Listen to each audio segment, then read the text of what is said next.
Hello dear students, in the last lecture we discussed about the dielectric materials and their applications in capacitance.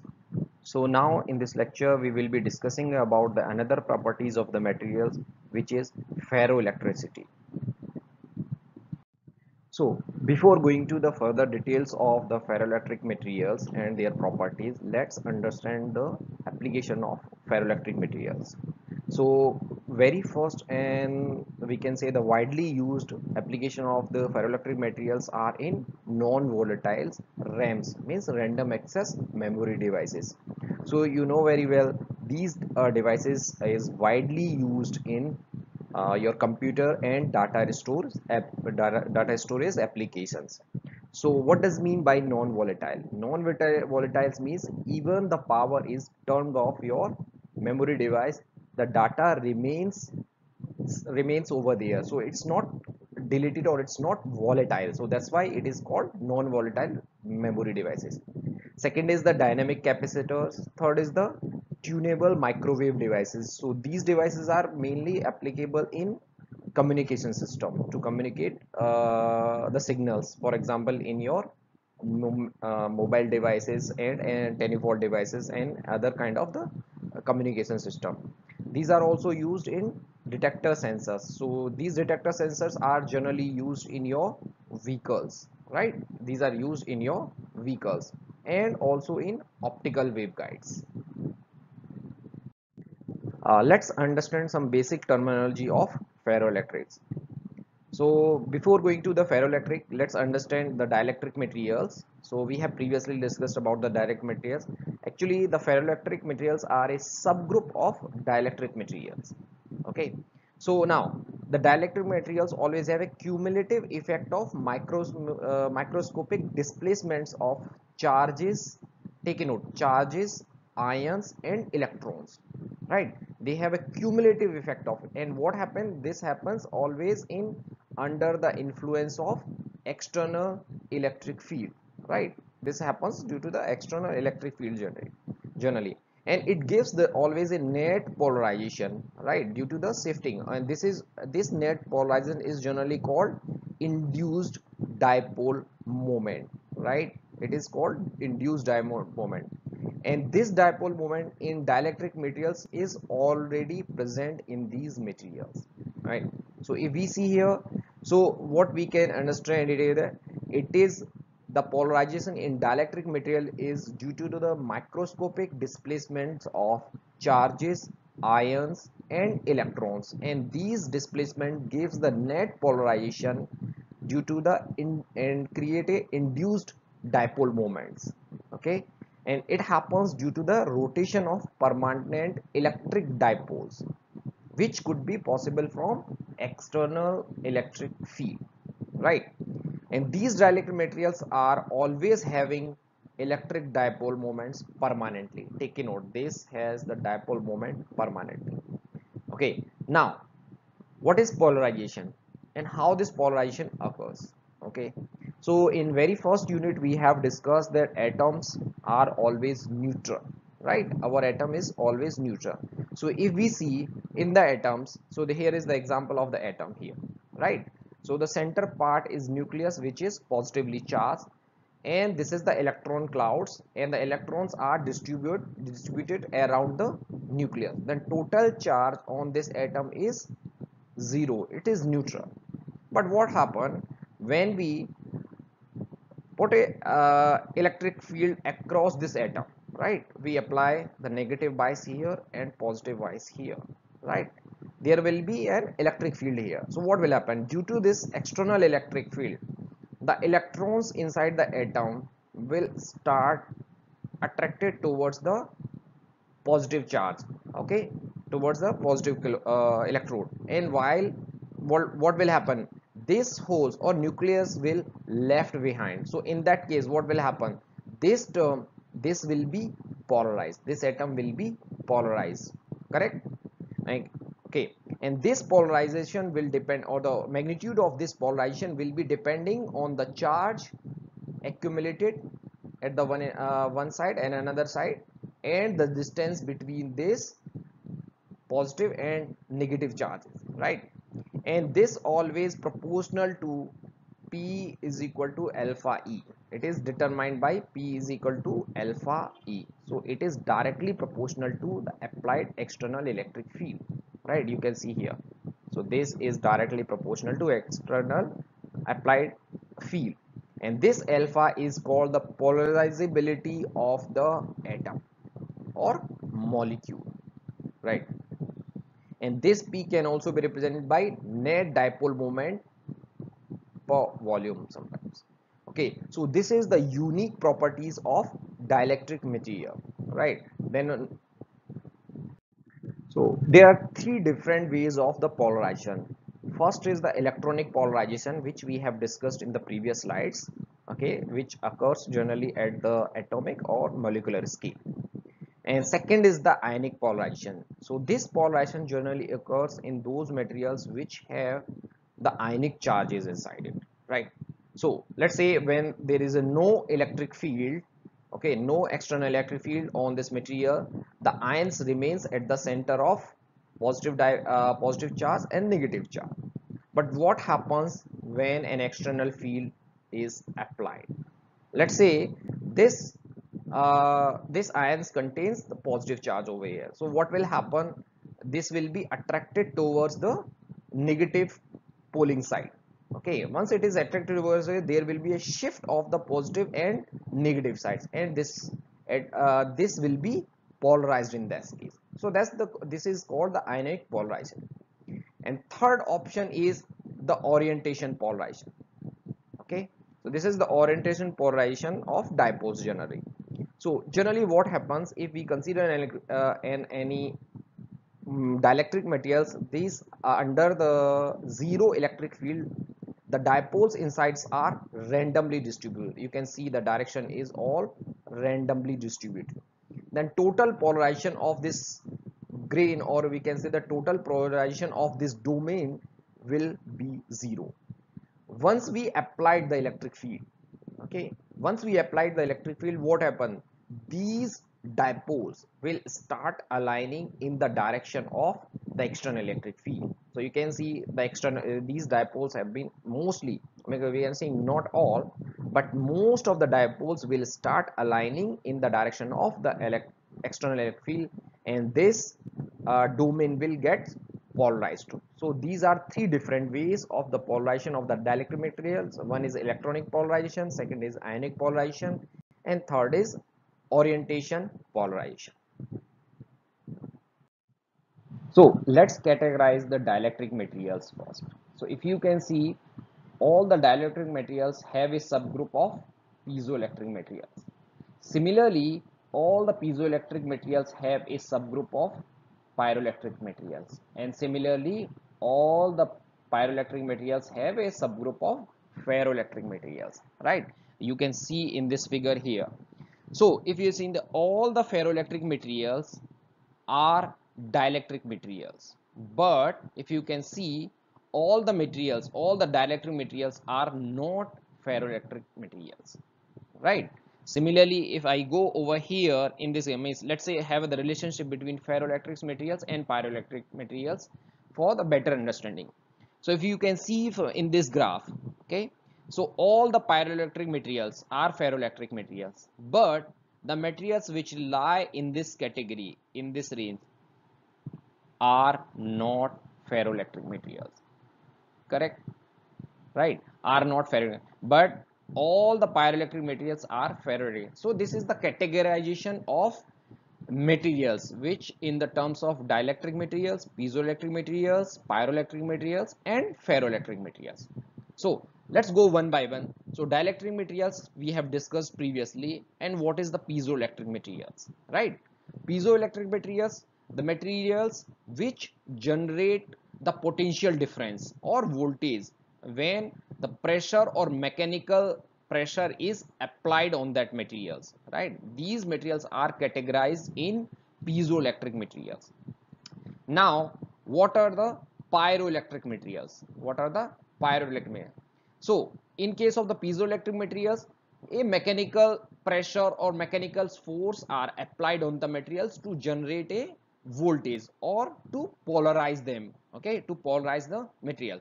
Similarly, in case of the pyroelectric materials, we have to apply a temperature variation, right? So in applying the temperature, or means applying a temperature variation, these materials generate a voltage difference. So these materials generate the dipoles inside it, right?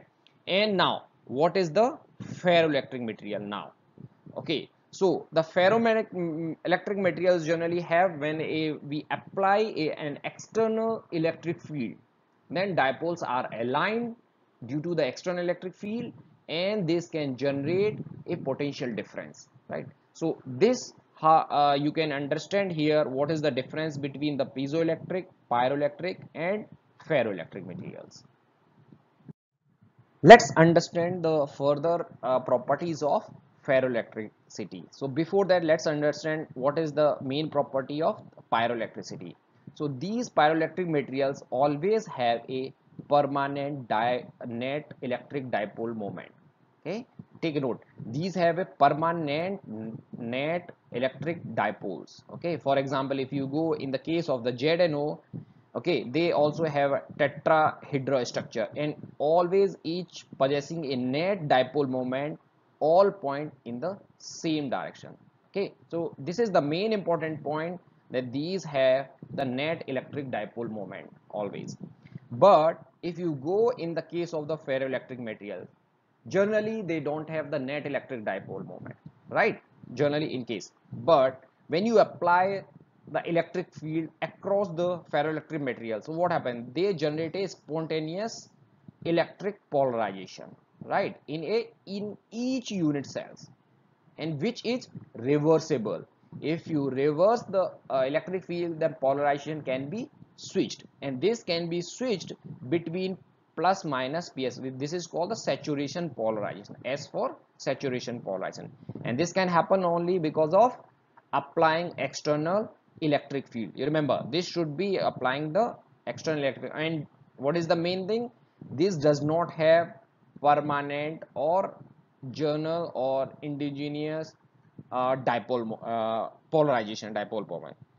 Okay, so this ferroelectricity generally derives from the name of ferroelectric materials. So you have understanding of the ferromagnetic materials, then you can easily understand what is the ferroelectricity.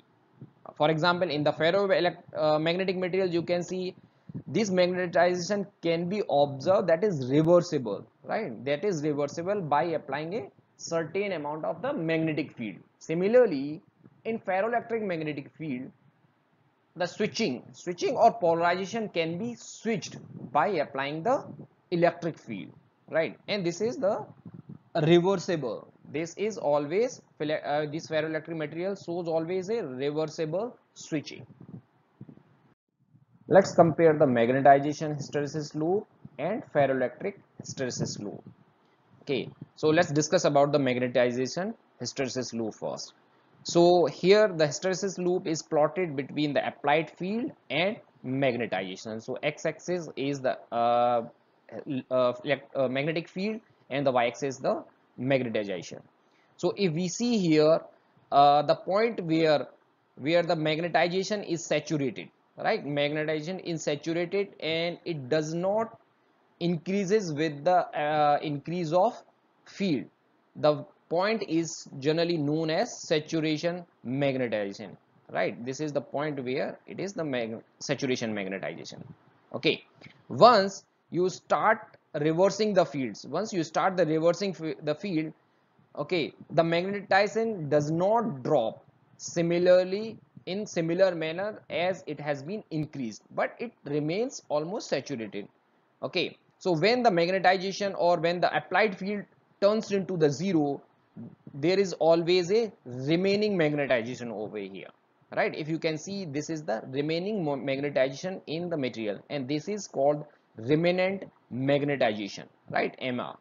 Once we keep decreasing the applied field in the negative direction, then the remaining magnetization is also reduced to the zero, and the field in the reverse direction which is applied on the material to reduce the remnant magnetism is generally known as coercive field, right? And after that, when we keep increasing or keep increasing in the reverse direction, then we also see the reverse saturation, right? And again, if we start increasing after the reverse saturation point, then what happens with the magnetism start also okay turn okay start also reversed in another direction, so it shows a hysteresis loop over here. Okay, similar hysteresis loop is also observed in case of the ferroelectric materials, right? So instead of saturation magnetization here in magnetic field, here we call that permanent magnetization, okay, sorry, saturation polarization. So we call that saturation polarization, and the point similarly to remnant magnetization, here we call that remnant polarization. Instead of remnant magnetization, we call here remnant polarization. So this is like PR, this will be our remnant. So hysteresis curve is almost similar in both the cases. And what happens over here? So we have identified in different positions. So generally we start from the initial position when we have the position A. Let's say we have the position A, and where all the dipoles inside the materials are randomly distributed. Okay, once we applied the magnetic field, what happens? It keeps increasing, right? It keeps aligning in one direction, right? Once we reach at the point B, the most of the dipoles are aligned in the same direction at point B. Okay, once we switch the direction of the applied field, because beyond that field the polarization, right, polarization remains saturated, it doesn't improve at all, it's like saturated. If you can see here point, it's almost saturated here, it doesn't improve here. But when we start switching the applied field, the direction of the applied field, what happen? And we keeps increasing decreasing here, the polarizations also start dropping, but the magnitude or the rate of the dropping is not as the increase, the rate of increment. Okay, and once we reach to the magnetic applied field to 0, there is still a remnant polarization over here, right? It doesn't directly reach to the 0, because then this the phenomena is called the hysteresis always, because it's not following the same path. So this is called the remnant polarization. And if we further reduce in the reverse direction, the polarization is also reduced, and at certain point it reach to the 0 polarization over here. Okay, but in that case what happens? When it reach to the D point over here, D point here, the dipoles inside the magnets are again randomly distributed. Okay, this is the comparison between the magnetization hysteresis loop and the ferroelectric hysteresis loop. So they are have or more or less the same properties. So here we can understand the ferroelectric hysteresis loop in better way. So these are the domains. So this is our ferroelectric materials, and these are consist of a large amount of the domains. Okay, and these domains are polarized in different direction. So initially when we are in the position, means let's say this is my A position. Okay, when we are the position A, so all the domains are aligned in different direction, in the random direction, and the total polarization will be 0 once we start applying a magnetic field. So this is my A position here, right? So they are randomly distributed. Okay, so once we start applying the electric field in the one direction, okay, so we are applying the electric field in one direction, what happens? These this domains start aligning, or these dipoles start aligning in one direction, in applied electric field direction, and the polarization is start increasing, correct? And at certain point, at point P, this reach to the a certain direction or reach to the saturation point. So this is almost a saturation point over here. Okay, after that, even though you keep applying the field, the polarization remains the constant. So this is the saturation point condition. Once you change the direction, it again start aligning in different direction, means they start switching, I mean they start switching in the opposite direction when the field is going in the reverse direction. So it means going in this direction. Okay, negative field we start applying it. So at the certain point, so this is the remnant points over there, and over here, okay, this is the point where it is almost, this is the remnant polarization when your field is reached to the zero over here. Okay, this is called the saturation polarization, or we can say the remnant polarization over here, we can assume it. Okay, you just neglect this part, you don't consider it, otherwise it will get confused. And after that, when you keep applying over here, this gets saturated in different direction. And okay, and at point D, if you say, this is again randomly distributed over here, this will be randomly distributed again over here. Okay, so you can understand in this way. So if we see, okay, let me take the pointer first.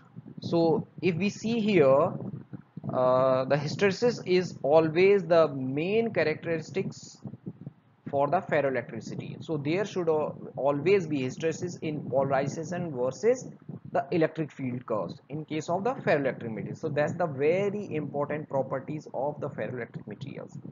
Okay, take a note that prior to applying the electric field, the crystal is always n-polarized, and this is because of the permanent dipoles in the crystals are randomly oriented or randomly distributed inside the material. But when we apply a strong electric field across the material, what happens? These permanent dipoles start polarizing, and saturation of the polarization is observed. But take a note that the electric field, external electric field, should be very strong, right? If it is not strong, the polarization will not occur. Okay, because the dipole will not be able to switch, right, will not be able to align in the direction of the external electric field.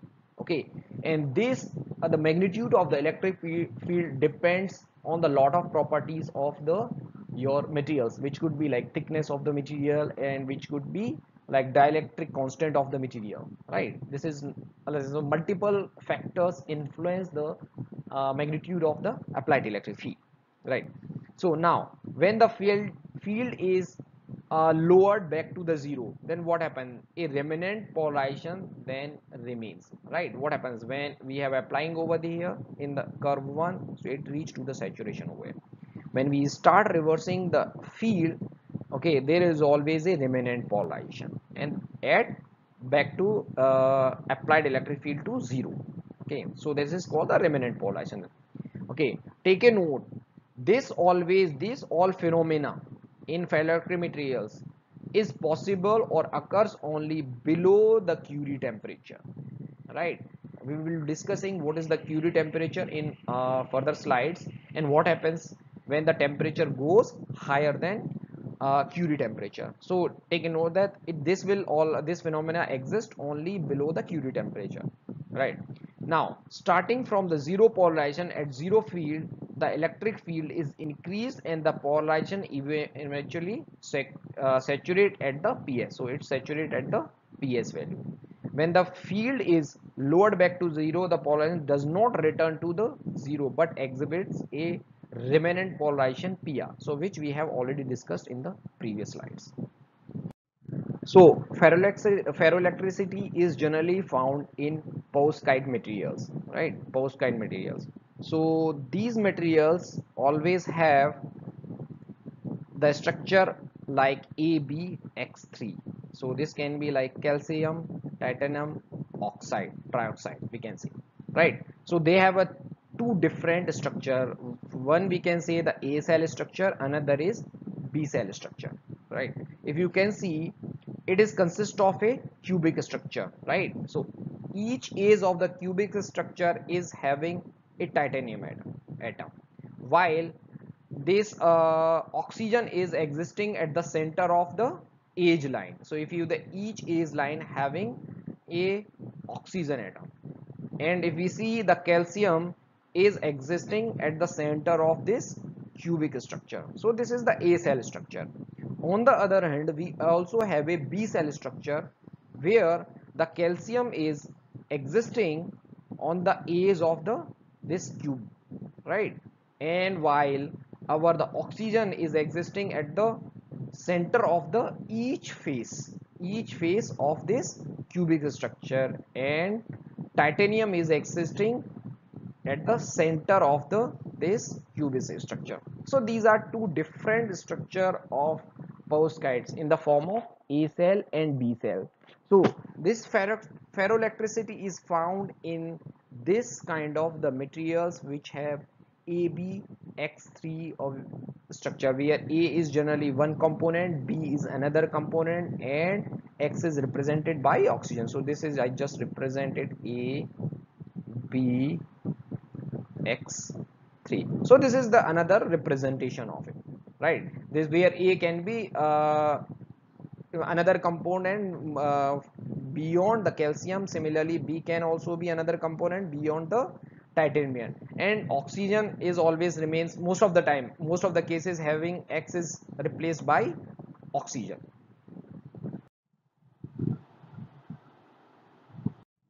Let's further understand the polarization at molecular scale, right? So initially, when there is a no external electric field, their dipoles remains randomly oriented over here. So this is the randomly oriented, and we can say it randomly due to distributed, and the total polarization is zero, right? Total polarization is zero.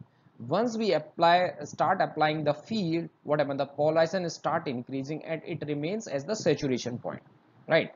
So what is the molecular, we can say the structures at the saturation, this is over here. If you can see here, initially these atoms over here, you see, now you can see once it reached to the saturation point, these are bends due to the these molecules are bended, okay, at the certain angle due to the external applied field, and due to the bending of it, as we discussed in the previous slide, these molecules has been polarized, right, in the one direction, right?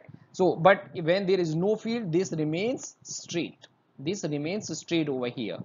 So there is no bending, then there is a no polarization, and the total charge is uniformly distributed inside it, but now it gets polarized due to the external electric field. Once we start applying the field in the reverse direction, when we go to the reverse direction, what will happen to this bending? So that this bending will further switch to the opposite direction. So you can see here in this figure, so this bending has been switched, so this bending has been switched into the opposite direction here. So now this is called the reversibility of the polarization in ferroelectric material. So this can be found generally in the perovskite. So this is the another perovskite over here. Okay, so let's understand the role of temperature on the phase transition in ferroelectric materials. Okay, so this is the relationship or plot between dielectric constant and the temperature for a ferroelectric material. So we can see here, okay, this is our the Curie temperature over here. Okay, as long as the temperature of a ferroelectric material is below Curie temperature, right? It is the below Curie, so it is in this region, right? The materials will remains in the ferroelectric phase, and the crystal structure will be orthorhombic. But once the temperature of the material is cross the Curie temperature, it immediately transform or transit from the one phase to the another phase. You can see here, it is immediately transferred from the one phase to the another phase. Another phase is called paraelectric phase. So in this in paraelectric phase, and the crystal structure will be tetragonal. Okay, so this will be the above the Curie temperature, the ferroelectric materials is completely transformed into the paraelectric materials. So these are in this temperature, these are not anymore ferro. So we have to be very careful when we are operating a material in ferroelectric phase, right? And how is the relationship? This is the relationship, okay, this is the relationship between the temperature and dielectric constant. So if we see here, this is proportional to 1 over T minus Tc. So as long as low temperature, when this T is very low compared to Tc, so this remains in ferroelectric phase, right? once this T is getting very close to the TC, the dielectric constant keeps increasing. It is started increasing. You can see because this is inversely proportional. Okay, once it is very close to TC, okay, it is very close to the Curie temperature. Okay, then what will happen, this value will be very close to 0 and the value of the dielectric constant will be very high. Okay, so it's going to be more than 10,000. But once it start crossing the TC, I mean T is higher than TC, then the value of dielectric constant start dropping. You can see this is dropping and it goes to the constant, okay, and goes to the very low value of dielectric constant, and this is also called Curie-Weiss law. You can see this law is also applicable for the ferromagnetic materials, and which we have discussed in previous unit. Okay, so now we see what is the relationship between the polarization and the electric field. So as long as the material is being operated below the Curie temperature, so when the temperature is less than Tc, okay, they follow the relationship is between the polarization and electric field follow the hysteresis loop. So here is the hysteresis loop. Okay, so there is the hysteresis. Okay, while when the temperature goes higher than Tc, what happens, this ferroelectric material is transformed to the paraelectric material and there is no more hysteresis. So now the relationship is non-linear with no hysteresis inside it. Okay, so this material is no more ferroelectric material above the Tc. Let's see one example of the barium titanate, then how the temperature is influencing the crystal structure of barium titanate. So if we see here, at above the 120 degree centigrade, the barium titanate shows the cubic structure, right? So above the 120 degree centigrade, the structure will be the cubical. But if we reduce the temperature up to the 5 degree centigrade, okay, so below 120 degree centigrade to 5 degree centigrade, then what will happen, this cubic structure will turn into the tetragonal. Okay, this will not be the cubic anymore, it will be turned into the tetragonal. And if we have further reduced the temperature to up to the minus 90 degree centigrade, then it will be turned into the orthorhombic phase or orthorhombic crystal structure. Okay, and below the minus 90 degree centigrade, this orthorhombic can be further changed to the rhombohedral structure. Okay, it's going to be further changed to the rhombohedral structure. So if you can see here, in the wide range of the temperature variation, we can see four different crystal structure of barium titanate. Okay, so we can tune the crystal structure by tuning the external temperature of the material, but this tuning is very tricky. It's not that easy because getting a minus 90 degrees is very difficult. Okay, it's a very tricky. So here is the example of some ferroelectric materials with their Curie temperature. If you see, barium titanate has the Curie temperature around 408 Kelvin. So this is in Kelvin, and it has the saturation polarization value in 26 microcoulomb per centimeter square. Okay. Similarly, SrTiO3 has Curie temperature 110, KnBO3 708, lead titanium 765, LaTaO3 938, and so on. So if you see here, as the temperature is rising, okay, as the Curie temperature is rising, the polarization value or saturation polarization value is also rising. So we cannot say it's a directly relevant to it, but in indirect way, if we see, there is a relationship between the polarization and Curie temperature, and it is dependent on it. So previously we have discussed about the applications of the ferroelectric material as a part of non-volatile memory devices. So if we see the memory devices, they are categorized in two different categories. So the first in non-volatile memories, another is the volatile memories. Okay, volatile memories is generally if you turn off the power, the data might be lost or data will be lost. So these are like DRAM, SRAM. So they need the power all the time to store the data. While there are three other type like EEPROM, flash, and ferroelectric RAM. These are in non-volatile memory devices, right? So what is the advantage of the FERAM? So if you can say the FERAM, they are very fast. They operate in the range of 100 nanoseconds, right? Secondary, if we see the power consumption is I need to say minimum in the all five categories of memory devices displayed over here. So it is like very efficient memory devices based on ferroelectric materials. Okay, so the data can be stored in the form of 0 and 1 bit in these memory devices. Generally it happens in the computer memory devices, so you might be aware of it. And where it can be used, this can be used basically in the cloud computing, and also can be used in the Facebook, Google, and web based email storage. Okay, so these are the wider application of ferroelectric materials in memory devices. Second, this can also be used as a pyroelectric detectors and sensors, and these are generally used in vehicles.